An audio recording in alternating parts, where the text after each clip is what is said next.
ଜେଜେର 10 କାମ ବେଳେ ମହାନଦୀରେ ବୁଡିଗଲା ନାତି।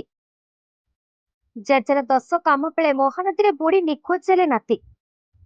କଟକ ତୁଳସୀପୁର ହାତୀଗୋଡାରେ ବୁଡି ଜଣେ ଯୁବକ ନିଖୋଜ। ଆଜି ମଧ୍ୟାହ୍ନ ସମୟରେ କଟକ ସେଡିଆ ଅଞ୍ଚଳର 22 ବର୍ଷୀୟ ଯୁବକ ରୂପକ ବାନାର୍ଜୀ ନିଜର ଜେଜେଙ୍କ 10 କାର୍ଯ୍ୟ ପାଇଁ ନଦୀ ତୁଠକୁ ପରିବାର ବନ୍ଧୁ ବାନ୍ଧବଙ୍କ ସହ ଆସିଥିଲେ। ହେଲେ କିଏ ଜାଣିଥିଲା ନଦୀ ତୁଠରେ ଜମା ଛକି ବସିଥିଲା ବୋଲି। ସମସ୍ତେ ତୁଠରେ ପହଞ୍ଚି ତୁଠ କାର୍ଯ୍ୟ କଲାବେଳେ ରୂପକ ମହାନଦୀରେ ବୁଡି ଯାଇଥିଲେ।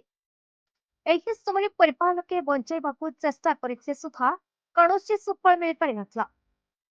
ତୁରନ୍ତ ଅଗ୍ନିଶମ ବାହିନୀକୁ ଖବର ଦେବାରୁ ସାଙ୍ଗେ ସାଙ୍ଗେ ଅଗ୍ନିଶମ ବାହିନୀର କର୍ମଚାରୀମାନେ ପହଞ୍ଚି ଖୋଜାଖୋଜି କରିବାର ଅଳ୍ପ ସମୟ ପରେ ଅଗ୍ନିଶମ ବାହିନୀ ପାଣି ଭିତରୁ ରୂପକକୁ ଉଦ୍ଧାର କରିଥିଲେ। ପରେ ରୂପକକୁ ଏସ୍ସିବି ମେଡିକାଲର କାଜୁଆଲିଟିରେ ଭର୍ତ୍ତି କରାଯାଇଥିଲା। ତେବେ ଡାକ୍ତର ରୂପକଙ୍କୁ ପରୀକ୍ଷା କରିବା ପରେ ତାଙ୍କୁ ମୃତ ଘୋଷଣା କରିଛନ୍ତି। ରୂପକ ବିଟେକରେ ପାଠ ପଢୁଥିବା ବେଳେ ତାଙ୍କ ମୃତ୍ୟୁରେ ପରିବାର ଲୋକେ ଆତ୍ମହରା ହୋଇପଡିଛନ୍ତି। କଟକରୁ ବିଚିତ୍ର ମୁଦ୍ରିଙ୍କ ରିପୋର୍ଟ, ବିଇ ନ୍ୟୁଜ ଓଡ଼ିଶା।